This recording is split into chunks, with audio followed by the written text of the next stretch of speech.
په ټولنیزو رسنیو د پاکستان پر وړاندې د افغانانو بېساری کمپاین له 24 ساعتونو په کمه موده کې شاوخوا 200,000 ځلې له ملګرو ملتونو غوښتنه شوې چې پر پاکستان بندیزونه ولګوي.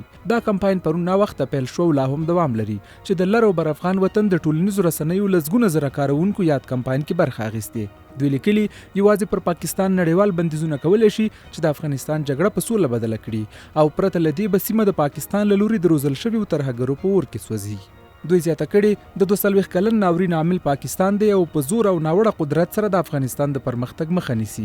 د ټولنیز رسنیو کارونکو د افغانستان د غمیز یاړوند د پاکستان د جنایتونو په اړه د ملګرو ملتونو چوپتیا هم د اندېښنې وړ ګڼلې. ویلي دي چې پاکستان کې د ترهګرو د مرکزونو په اړه د امریکا او نړیوالې ټولنې بې تفاوتي دا ښیي چې د ترهګرۍ سره دوه چلند کیږي او یو شمېر هیوادونه یې د خپلو ګټو لپاره کاروي. د چارو یو شمېر کارپوهان وایي یاد کمپاین د پاکستان پر وړاندې د افغانانو کرکه او نفرت څرګندوي. دوی وایي نړیواله ټولنه که رښتیا هم د ترهګرۍ خلاف وي بیا د نړۍ په کچه د ترهګرو د روزنې تر ټولو ستر مرکزونه چې پاکستان کې دي بمبار کړي. هغه کنونسیونونه چې د دنیا په سطح باندې قبول شوي دي او په نړۍ په سطح باندې هغه تطبیقیږي هغه ټول په ښو لاندې شوي دي.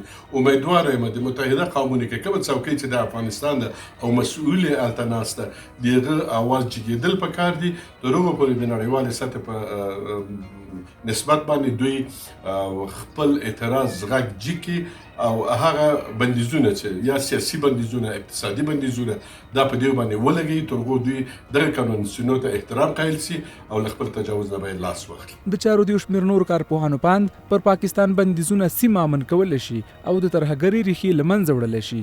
دوی زیاتوي افغانان د پاکستان پر وړاندې خپل یووالی وساتي او د شوم دښمن د پلانونو څخه د پرده پورته کړي. دا د انسانیت په لور د ګام اخیستلو یو لومړنی اقدام ده. یعنی موږ نه غواړو ملت سلا نه در اخیستي، افغانان ټوپک نه راخلي، افغانان له نړۍ نه د نړۍ په د بشري علمبردارانو باندې غږ کوي چې ترهګر او دهشتګرد پاکستان باندې باید نور بندیز ولګېږي تر څو په افغانستان کې د جنګ د پروژو د تمویل او د دې له خپلتیا نه لاس واخلي.